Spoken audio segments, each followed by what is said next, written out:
Movie ಶುರುವಾದಾಗ ನಮಗೆ ಒಂದು ವಿಚಿತ್ರವಾಗಿರುವಂತಹ ದಾರುಮಾ doll ಅನ್ನ ತೋರಿಸ್ತಾರೆ. ಅದು ಕ್ಲಾಸ್ ನಲ್ಲಿ ಇರೋ ಮಕ್ಕಳ ಜೊತೆ ಒಂದು ಡೆಡ್ಲಿ ಆಗಿರೋ ಗೇಮ್ ಆಡ್ತಿರುತ್ತೆ. ಈ ಗೇಮ್ ಅಲ್ಲಿ ಯಾರೇ ಆದ್ರೂ ತಮ್ಮ ಜಾಗದಿಂದ ಸ್ವಲ್ಪ ಅಲ್ಲಾಡಿದ್ರು ಸಾಕು ಅವ್ರ ತಲೆ ಬ್ಲಾಸ್ಟ್ ಆಗೋಗುತ್ತಿರುತ್ತೆ. ಇನ್ನು ಕೆಲವು ಹುಡುಗರು ಹೇಗಾದ್ರೂ ಮಾಡಿ ಇಲ್ಲಿಂದ ಓಡ್ ಹೋಗೋಣ ಅಂತ ನೋಡ್ತಾರೆ. ಆದ್ರೆ ಆ ರೂಮ್ ನ ಬಾಗಿಲು ಮತ್ತು ಕಿಟಕಿಗಳೆಲ್ಲ ಮೊದ್ಲೇ ಲಾಕ್ ಆಗಿರುತ್ತೆ. ಅದೇ ಸಮಯಕ್ಕೆ ಆ ಡಾಲ್ ಇವರನ್ನ ನೋಡ್ಬಿಡುತ್ತೆ. ಅಷ್ಟೇ ನೋಡ್ತಿದ್ದಂಗೆನೆ ಅವರ ತಲೆನೂ ಬ್ಲಾಸ್ಟ್ ಮಾಡಿ ಸಾಯಿಸ್ಬಿಡುತ್ತೆ. ಇದನ್ನು ನೋಡಿ ಅಲ್ಲಿರೋ ಮಕ್ಕಳೆಲ್ಲ ತುಂಬಾನೇ ಗಾಬರಿಯಾಗಿ ಹೆದರಿ ಹೋಗ್ತಾರೆ. ಆಗ ಅದೇ ಕ್ಲಾಸ್ ನಲ್ಲಿರೋ ಒಬ್ಬ ಹುಡುಗ ಹೇಳ್ತಾನೆ, ನಾವು ಈ ಗೇಮ್ ನಲ್ಲಿ ಗೆಲ್ಬೇಕು ಅಂತಂದ್ರೆ ಆ ಡಾಲ್ ನ ಬೆನ್ನಿನ ಹಿಂದೆ ಇರೋ ಒಂದು ಕೆಂಪು ಬಟನ್ ಅನ್ನ ಪ್ರೆಸ್ ಮಾಡಬೇಕು. ಆಗ ಮಾತ್ರ ನಾವೆಲ್ಲರೂ ಬದುಕೋದಕ್ಕೆ ಸಾಧ್ಯ ಅಂತ.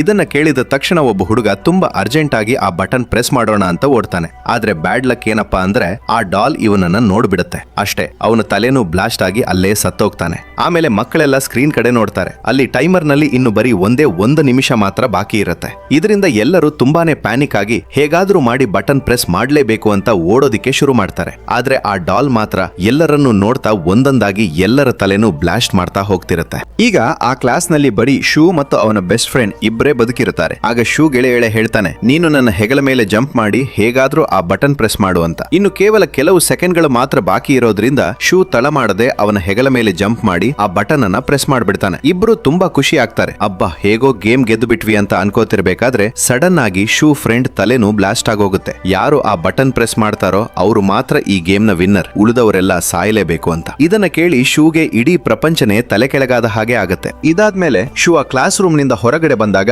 ಅವನಿಗೊಂದು ಹುಡುಗಿ ಸಿಗ್ತಾಳೆ. ಅವರ ಹೆಸರು ಇಶಿಕಾ ಅಂತ. ಸ್ವಲ್ಪ ಹೊತ್ತಿನ ನಂತರ ಅವರಿಬ್ಬರಿಗೆ ಗೊತ್ತಾಗುತ್ತೆ, ಬರೀ ಇವ್ರ ಕ್ಲಾಸ್ ಅಷ್ಟೇ ಅಲ್ಲ, ಇಡೀ ಸ್ಕೂಲ್ ನ ಎಲ್ಲಾ ಕ್ಲಾಸ್ ರೂಮ್ ಗಳಲ್ಲೂ ಇದೇ ತರದ ಡೆತ್ ಗೇಮ್ ನಡೀತಿದೆ ಅಂತ. ತಕ್ಷಣ ಅವರಿಬ್ಬರು ಪೊಲೀಸರಿಗೆ ಕಾಲ್ ಮಾಡೋದಕ್ಕೆ ಟ್ರೈ ಮಾಡ್ತಾರೆ. ಆದ್ರೆ ಫೋನ್ ನಲ್ಲಿ ಸ್ವಲ್ಪನೂ ಸಿಗ್ನಲ್ ಸಿಗ್ತಿರೋದಿಲ್ಲ. ಆಮೇಲೆ ಅಲ್ಲಿಂದ ತಪ್ಪಿಸ್ಕೊಳ್ಳೋಣ ಅಂತ ಕಿಟಕಿ ಗಾಜನ್ನೆಲ್ಲ ಒಡೆಯೋದಕ್ಕೆ ನೋಡ್ತಾರೆ. ಆದ್ರೆ ಅದರಿಂದನೂ ಏನೂ ಪ್ರಯೋಜನ ಆಗೋದಿಲ್ಲ. ಹೀಗೆ ಓಡ್ತಾ ಇವರಿಬ್ರು ಒಂದು ದೊಡ್ಡ ಬಾಸ್ಕೆಟ್ ಬಾಲ್ ಗ್ರೌಂಡ್ ಗೆ ಬರ್ತಾರೆ. ಅಲ್ಲಿ ನೋಡಿದ್ರೆ ಬೇರೆ ಬೇರೆ ಕ್ಲಾಸ್ ನಿಂದ ಗೆದ್ದು ಬಂದಿರೋ ವಿನ್ನರ್ಸ್ ಎಲ್ಲ ಇಲಿ ತರ ಕಾಸ್ಟ್ಯೂಮ್ ಹಾಕೊಂಡು ನಿಂತಿರ್ತಾರೆ. ಇವರು ಒಳಗಡೆ ಹೋಗ್ತಿದ್ದಂಗೆನೆ ಆ ಗ್ರೌಂಡ್ ನ ದೊಡ್ಡ ಬಾಗಿಲು ಆಟೋಮ್ಯಾಟಿಕ್ ಆಗಿ ಲಾಕ್ ಆಗಿಬಿಡುತ್ತೆ.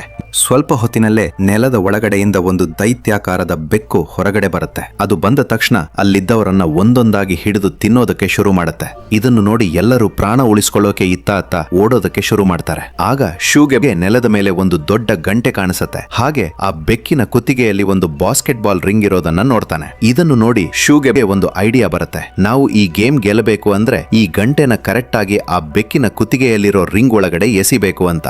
ಆದ್ರೆ ಟೈಮರ್ ನಲ್ಲಿ ಇನ್ನು ಬರೀ 9 ನಿಮಿಷ ಮಾತ್ರ ಇರುತ್ತೆ. ಅಷ್ಟರಲ್ಲಿ ಒಬ್ಬ ಹುಡುಗ ತುಂಬಾ ಧೈರ್ಯ ಮಾಡಿ ಆ ಗಂಟೆನ ರಿಂಗ್ ಕಡೆ ಎಸ್ತಾನೆ. ಆದ್ರೆ ಆ ಬೆಕ್ಕು ತನ್ನ ಕೈಯಿಂದಲೇ ಆ ಗಂಟೆನ ತಡೆದು ವಾಪಸ್ ಆ ಹುಡುಗನ ಮೇಲಕ್ಕೆ ತುಂಬಾ ಜೋರಾಗಿ ಎಸೆಯುತ್ತೆ. ಅಷ್ಟೇ, ಆ ಹುಡುಗ ಅಲ್ಲೇ ಸ್ಪಾಟ್ ಲೈಫ್ ಮುಗಿದು ಹೋಗುತ್ತೆ.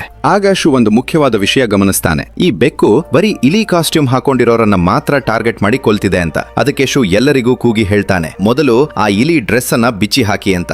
ಎಲ್ಲರೂ ಬಿಚ್ಚಿ ಹಾಕಿದಾಗ ಬೆಕ್ಕು ಸ್ವಲ್ಪ ಹೊತ್ತು ಸುಮ್ಮನಾಗತ್ತೆ. ಆದ್ರೆ ಆಮೇಲೆ ಮತ್ತೆ ಅಟ್ಯಾಕ್ ಮಾಡೋದಕ್ಕೆ ಶುರು ಮಾಡುತ್ತೆ. ಈ ಬಾರಿ ಅದು ಇಶಿಕಾನ ತಿನ್ನೋದಿಕ್ಕೆ ಅಂತ ಹೋಗ್ತಿರಬೇಕಾದ್ರೆ ಶೂ ತಾನೆ ಆ ಇಲಿ ಕಾಸ್ಟ್ಯೂಮ್ ಹಾಕೊಂಡು ಬೆಕ್ಕಿನ ಗಮನವನ್ನ ತನ್ನ ಕಡೆ ಸೆಳೆದುಕೊಳ್ಳುತ್ತಾನೆ. ಯಾಕಂದ್ರೆ ಇಲಿ ಡ್ರೆಸ್ ಹಾಕೊಂಡಿರೋದ್ರಿಂದ ಶೂಗೆ ಆ ಬೆಕ್ಕಿನ ಮಾತುಗಳು ಕೂಡ ಅರ್ಥ ಆಗ್ತಿರುತ್ತವೆ. ಶೂ ತುಂಬಾ ನಿಧಾನವಾಗಿ ಆ ಬೆಕ್ಕಿನ ಬೆನ್ನಿನ ಮೇಲೆ ಹತ್ತಿ ಅದನ್ನ ಸವರುತ್ತಾ ಮಲಗಿಸೋದಕ್ಕೆ ನೋಡ್ತಾನೆ. ಇದನ್ನ ನೋಡಿ ಉಳಿದವರು ಕೂಡ ಸಹಾಯ ಮಾಡ್ತಾರೆ. ಕೊನೆಗೂ ಆ ಬೆಕ್ಕು ಸೈಲೆಂಟ್ ಆಗಿ ನಿದ್ದೆ ಮಾಡಿಬಿಡುತ್ತೆ. ಆದ್ರೆ ಬೆಕ್ಕು ಮಲಗಿದ ತಕ್ಷಣ ಅಲ್ಲಿದ್ದವರೆಲ್ಲ ಕೃತಜ್ಞತೆ ಮರೆತು ಈ ಗಂಟೆನ ರಿಂಗ್ ಒಳಗಡೆ ಯಾರು ಹಾಕ್ಬೇಕು ಅಂತ ತಮ್ಮಲ್ಲೇ ಜಗಳ ಆಡೋದಕ್ಕೆ ಶುರು ಮಾಡ್ತಾರೆ. ಯಾಕಂದ್ರೆ ಮೊದಲನೇ ಗೇಮ್ ತರ ಇಲ್ಲೂ ಬರೀ ಗಂಟೆ ಹಾಕಿದವನು ಮಾತ್ರ ಬದುಕ್ತಾನೆ ಅನ್ನೋ ಸ್ವಾರ್ಥ ಇವರಲ್ಲಿ ಇರುತ್ತೆ. ಇವ್ರ ಗಲಾಟೆ ಸೌಂಡ್ಗೆ ಆ ಬೆಕ್ಕು ಮತ್ತೆ ಎದ್ಬಿಡುತ್ತೆ. ಆಗ ಶೂ ಮತ್ತು ಇಶಿಕಾ ಇಬ್ರು ಆ ಬೆಕ್ಕನ್ನು ಕನ್ಫ್ಯೂಸ್ ಮಾಡೋಕ್ಕೋಸ್ಕರ 2 ಕಡೆಯಿಂದ ಬಾಲ್ ಎಸೆಯೋದಕ್ಕೆ ಪ್ಲಾನ್ ಮಾಡ್ತಾರೆ. ಆದ್ರೆ ಅದೇ ಸಮಯಕ್ಕೆ ಶೂ ಎಸೆದ ಗಂಟೆ ಸ್ವಲ್ಪ ಮಿಸ್ ಆಗೋಗುತ್ತೆ. ಆದ್ರೆ ಅಲ್ಲಿಗೆ ಅಮಾಯ ಅನ್ನೋ ಒಬ್ಬ ಸೈಕೋ ತರ ಇರೋ ಹುಡುಗ ಬಂದು ಆ ಬೆಕ್ಕಿನ ಮೇಲಿಂದ ಜಂಪ್ ಮಾಡಿ ಕರೆಕ್ಟ್ ಆಗಿ ಆ ಗಂಟೆನ ರಿಂಗ್ ಒಳಗಡೆ ಹಾಕ್ಬಿಡ್ತಾನೆ. ಇದರಿಂದ 2ನೇ ಗೇಮ್ ಕೂಡ ಇವರು ಗೆಲ್ತಾರೆ.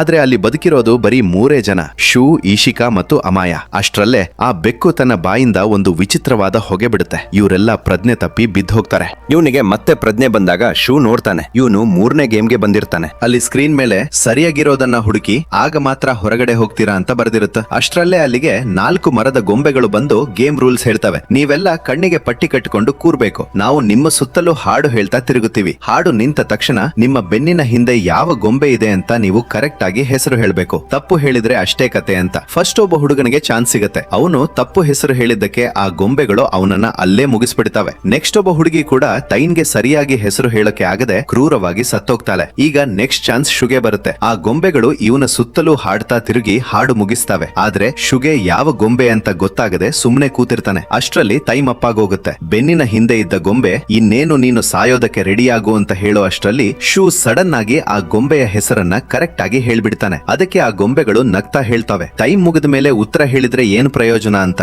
ಆಗ ಶೂ ನಗ್ತಾ ತನ್ನ ಫೋನ್ ತೋರಿಸ್ತಾನೆ. ಅಸಲಿಗೆ ಆ ಟೈಮ್ ಅಪ್ ಆಗಿರೋ ಸೌಂಡ್ ಬಂದಿದ್ದು ಶೂ ಫೋನ್ ನಿಂದ. ಮೊದಲ ಇಬ್ರು ಆಡುವಾಗಲೇ ಶೂ ಆ ಸೌಂಡ್ ಅನ್ನ ರೆಕಾರ್ಡ್ ಮಾಡ್ಕೊಂಡಿರ್ತಾನೆ. ಇವರನ್ನ ಕನ್ಫ್ಯೂಸ್ ಮಾಡಕ್ಕೆ ಹಾಗೆ ಪ್ಲೇ ಮಾಡಿರ್ತಾನೆ ಅಷ್ಟೇ.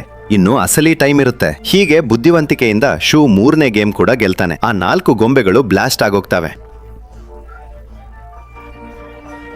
ಅಲ್ಲಿಂದ ಚಾವಿ ತಗೊಂಡು ಇವರು ಹೊರಗಡೆ ಬರುವಾಗ ಇವ್ರ ಕಡೆ ಇನ್ನೊಬ್ಬ ಹುಡುಗ ಓಡಿ ಬರ್ತಿರ್ತಾನೆ. ಅವನ್ ಹಿಂದೆ ಒಂದು ದೊಡ್ಡ ಕಲ್ಲಿನ ಗೊಂಬೆ ಬೆನ್ನಟ್ಟಿ ಬರ್ತಿರುತ್ತೆ. ಅವ್ನು ಹೇಳ್ತಾನೆ, ಎಲ್ರೂ ಒಬ್ರು ಕೈಯನ್ನೊಬ್ರು ಗಟ್ಟಿಯಾಗಿ ಹಿಡ್ಕೊಳ್ಳಿ, ಆಗ ಆ ಗೊಂಬೆ ನಮ್ಗೇನ್ ಮಾಡಲ್ಲ ಅಂತ.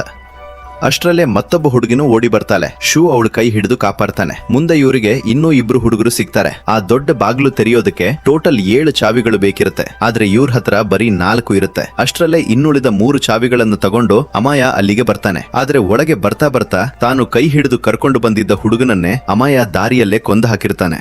ಇವನ ಸೈಕೋ ಬುದ್ಧಿ ನೋಡಿ ಎಲ್ರಿಗೂ ಶಾಕ್ ಆಗುತ್ತೆ. ಇದಾದ್ಮೇಲೆ ಇವರೆಲ್ಲ ಬಟ್ಟೆ ಚೇಂಜ್ ಮಾಡ್ಕೊಂಡು 4ನೇ ಗೇಮ್ ಕಡೆ ಹೋಗ್ತಾರೆ. ಅಲ್ಲಿ ಒಂದು ದೊಡ್ಡ ಬಿಳಿ ಕರಡಿ ಇರುತ್ತೆ. ಅದ್ ಹೇಳ್ತೆ, ನಾನು ಕೇಳೋ ಪ್ರಶ್ನೆಗೆ ಯಾರು ಸುಳ್ಳು ಹೇಳ್ತಾರೋ ಅವ್ರನ್ನ ನಾನು ಕೊಂದು ಹಾಕ್ತೀನಿ ಅಂತ. ಫಸ್ಟ್ ಕ್ವೆಶ್ಚನ್ ಕೇಳುತ್ತೆ, ನಿಮ್ ಫೇವ್ರೇಟ್ ಫುಡ್ ಯಾವುದು ಅಂತ. ಎಲ್ರೂ ತಮಗೆ ಇಷ್ಟ ಬಂದಿದ್ದನ್ನ ಹೇಳ್ತಾರೆ. ಆದ್ರೆ ಆ ಕರಡಿ ನಿಮ್ಮಲ್ಲಿ ಯಾರೋ ಸುಳ್ಳು ಹೇಳ್ತಿದ್ದಾರೆ ಅಂತ ಕೋಪ ಮಾಡ್ಕೊಳುತ್ತೆ. ಎಲ್ರೂ ಡೌಟ್ ಪಟ್ಟು ಆ ಕಲ್ಲಿನ ಗೊಂಬೆಯಿಂದ ತಪ್ಪಿಸ್ಕೊಂಡು ಬಂದಿದ್ದ ಹುಡುಗನನ್ನೇ ಪಾಯಿಂಟ್ ಮಾಡ್ತಾರೆ. ಅವನು ನಾನು ಸತ್ಯ ಹೇಳ್ತಿದ್ದೀನಿ ಅಂತ ಎಷ್ಟು ಕಿರುಚಿದ್ರು ಆ ಕರಡಿ ಕೇಳದೆ ಅವನನ್ನ ಅಲ್ಲೇ ಕೊಂದು ಹಾಕಿಬಿಡುತ್ತೆ. ನೆಕ್ಸ್ಟ್ 2ನೇ ಪ್ರಶ್ನೆ ಕೇಳುತ್ತೆ, ನಿಮ್ಗೆಲ್ಲ ಕರಡಿ ಅಂದ್ರೆ ಇಷ್ಟನಾ ಅಂತ.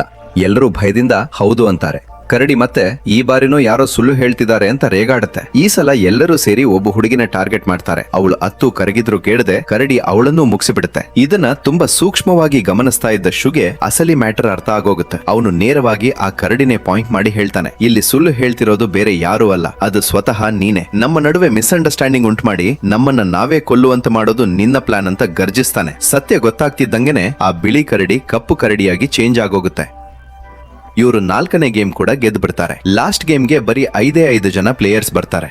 ಅಲ್ಲಿ ಕೆಲವು ವಿಚಿತ್ರವಾದ ಗೊಂಬೆಗಳು ಬಂದು ಇವರನ್ನ ಅಪ್ರಿಶಿಯೇಟ್ ಮಾಡಿ ಕೊನೆಯ ಗೇಮ್ ನ ನಿಯಮಗಳನ್ನ ಹೇಳ್ತಾವೆ. ಇದು ನಿಮ್ಮ ನಡುವೆ ನಡೆಯೋ ಆಟ. ನಿಮ್ಮ 5 ಜನರಲ್ಲಿ ಒಬ್ಬ ಡೆವಿಲ್ ಆಗ್ತಾನೆ. ಉಳಿದ 4 ಜನ ಹೋಗಿ ಅಡಗಿಕೊಳ್ಬೇಕು. ಆ ಡೆವಿಲ್ ಎಲ್ಲರನ್ನು ಹುಡುಕಿ ಮೈದಾನದ ಮಧ್ಯದಲ್ಲಿರೋ ಒಂದು ಟಿನ್ ಡಬ್ಬನ ಒದ್ರೆ ಅವನು ಗೆಲ್ತಾನೆ. ಉಳಿದವರೆಲ್ಲ ಸಾಯ್ತಾರೆ. ಆದ್ರೆ ಆ ಡೆವಿಲ್ ಹಿಡಿಯೋ ಮುಂಚೆನೆ ಯಾರಾದ್ರೂ ಹೋಗಿ ಆ ಟಿನ್ ಡಬ್ಬನ ಒದ್ರೆ ಅಡಗಿಕೊಂಡಿರೋರು ಬದುಕ್ತಾರೆ. ಆದ್ರೆ ಆ ಡಬ್ಬ ಒದ್ದವನು ಮಾತ್ರ ಅಲ್ಲೇ ಬ್ಲಾಸ್ಟ್ ಆಗಿ ಸಾಯ್ತಾನೆ ಅಂತ. ಅಂದ್ರೆ ಬೇರೆಯವರಿಗೋಸ್ಕರ ತನ್ನ ಪ್ರಾಣನ ತ್ಯಾಗ ಮಾಡಬೇಕು. ಇಲ್ಲಿ ಸ್ಟಿಕ್ ಸಹಾಯದಿಂದ ಅಮಾಯ ಡೆವಿಲ್ ಆಗಿ ಸೆಲೆಕ್ಟ್ ಆಗ್ತಾನೆ. ಗೇಮ್ ಸ್ಟಾರ್ಟ್ ಆಗುತ್ತೆ. ಅಮಾಯ ಇಬ್ಬರನ್ನ ತುಂಬಾ ಈಸಿಯಾಗಿ ಹುಡುಕಿ ಜೈಲಿಗೆ ಹಾಕ್ತಾನೆ. ಇತ್ತ ಶೂ ಮತ್ತು ಇಶಿಕಾ ಇಬ್ಬರು ಒಂದು ಕಡೆ ಅಡಗಿರ್ತಾರೆ. ಆದ್ರೆ ಅಮಾಯ ಅಲ್ಲಿಗೂ ಹುಡುಕಿಕೊಂಡು ಬರ್ತಾನೆ. ಆಗ ಇಶಿಕಾ ಶೂನ ಉಳಿಸೋಕೋಸ್ಕರ ತಾನೇ ಅಮಾಯ ಮುಂದೆ ಬಂದು ಸಿಕ್ಕಿ ಹಾಕೊಳ್ತಾಳೆ. ಅಮಾಯ ನಗ್ತಾ ಶೂಗೆ ಹೇಳ್ತಾನೆ, ಶೂ, ನಾನು ಆಲ್ರೆಡಿ 3 ಜನನ ಹಿಡಿದಿದ್ದೀನಿ. ಈಗ ನೀನು ಹೊರಗಡೆ ಬರ್ದಿದ್ರೆ ಇವರೆಲ್ಲ ಸಾಯ್ತಾರೆ ಅಂತ ಶೂನ ಪ್ರಚೋದನೆ ಮಾಡ್ತಾನೆ. ಇಶಿಕಾ ಬೇಡ ಅಂತ ಎಷ್ಟು ಹೇಳಿದ್ರು ಕೇಳದೆ ಶೂ ಒಂದು ದೊಡ್ಡ ಕಬ್ಬಿಣದ ಕವಚ ಹಾಕೊಂಡು ಹೊರಗಡೆ ಬರ್ತಾನೆ. ರೂಲ್ಸ್ ಪ್ರಕಾರ ಈಗ ಶೂ ಬ್ಲಾಸ್ಟ್ ಆಗಿ ಸಾಯಬೇಕಿತ್ತು. ಆದ್ರೆ ಆ ಡಬ್ಬ ಬ್ಲಾಸ್ಟ್ ಆಗೋದೇ ಇಲ್ಲ.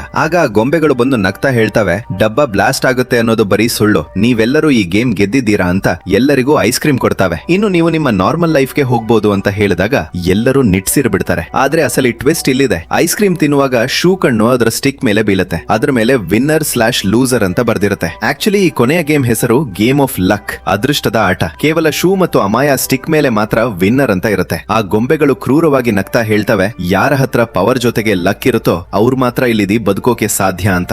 ನೋಡ್ತಿದ್ದಂಗೆನೆ ಇಶಿಕಾ ಸೇರಿದಂತೆ ಉಳಿದ 3 ಅಲ್ಲೇ ರಕ್ತ ಕಾರತ ಸತ್ತು ಹೋಗ್ತಾರೆ. ಅಮಾಯ ತಾನು ಬದುಕಿದ್ದಕ್ಕೆ ರಾಕ್ಷಸನ ತರ ನಗ್ತಾ ಇರ್ತಾನೆ. ಆದ್ರೆ ಶೂ ತನ್ನ ಜೀವ ಗೆಳತಿ ಇಶಿಕಾನ ಕಳ್ಕೊಂಡು ತುಂಬಾನೇ ಕಣ್ಣೀರು ಹಾಕ್ತಾನೆ. ಕೊನೆಯಲ್ಲಿ ಅವರಿಬ್ಬರನ್ನು ಆ ಬಿಲ್ಡಿಂಗ್ ನಿಂದ ಹೊರಗಡೆ ಕರ್ಕೊಂಡ್ ಬರ್ತಾರೆ. ಅಲ್ಲಿ ನೆರೆದಿರೋ ಜನರೆಲ್ಲ ಇವರನ್ನ ದೇವಪುತ್ರರು ಅಂತ ಕೂಗ್ತಿರ್ತಾರೆ. ಅದರಲ್ಲಿ ಒಬ್ನನ್ನ ದೇವರು ಶೂ, ಮತ್ತೊಬ್ನನ್ನ ಡೆವಿಲ್ ಅಮಾಯ ಅಂತ ಕರೆಯೋದ್ರೊಂದಿಗೆ ಈ ಭಯಂಕರವಾಗಿರೋ ಮೂವಿ ಇಲ್ಲಗೆ ಮುಗಿಯುತ್ತೆ. ಈ ವಿಡಿಯೋ ನಿಮ್ಗೆ ಇಷ್ಟವಾದರೆ ಲೈಕ್ ಮಾಡಿ ಹಾಗೂ ನಮ್ಮ ಚಾನೆಲ್ಗೆ ಸಬ್ಸ್ಕ್ರೈಬ್ ಆಗಿ. ಈಗಾಗಲೇ ಸಬ್ಸ್ಕ್ರೈಬ್ ಆಗಿರುವ 233 ಸ್ನೇಹಿತರಿಗೆ ಹೃದಯಪೂರ್ವಕ ಧನ್ಯವಾದಗಳು. ನಿಮ್ಮ ಬೆಂಬಲದಿಂದ ಬೇಗನೆ 1000 ಸಬ್ಸ್ಕ್ರೈಬರ್ಗಳನ್ನು ತಲುಪೋಣ. ವಿಡಿಯೋವನ್ನು ವೀಕ್ಷಿಸಿದ್ದಕ್ಕಾಗಿ ಧನ್ಯವಾದಗಳು.